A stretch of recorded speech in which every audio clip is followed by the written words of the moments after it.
not acceptable. And I think the real answer is Jeffrey Epstein was working on behalf of intel services, probably not American.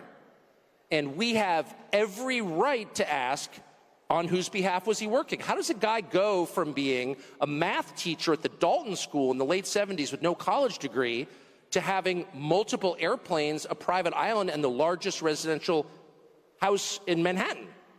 Where did all the money come from? And no one has ever gotten to the bottom of that because no one has ever tried. And moreover, it's extremely obvious to anyone who watches that this guy had direct connections to a foreign government.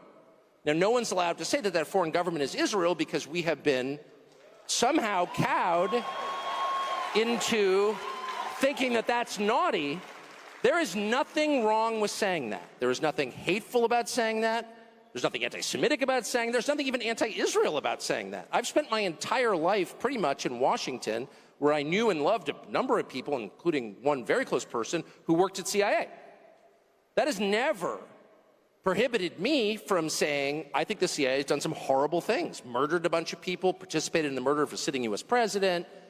It's got a whole trail of crimes.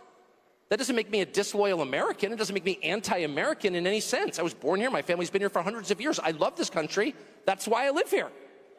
So criticizing the behavior of a government agency does not make you a hater. It makes you a free person. It makes you a citizen. You're allowed to do that because you're not a slave. You're a citizen. And you have a right to expect that your government will not act against your interests, and you have a right to demand that foreign governments not be allowed to act against your interests. That's not creepy. It shouldn't be forbidden. And yet all of us have trained ourselves to believe that you can't say that somehow, that that's like too naughty and forbidden. And the effect of making that off limits has been to create a lot of resentment, and I'll say it, hate online, where people feel like they can't just say, like, what the hell is this? You have the former Israeli prime minister living in your house. You have had all this contact with the foreign government. Were you working on behalf of Mossad?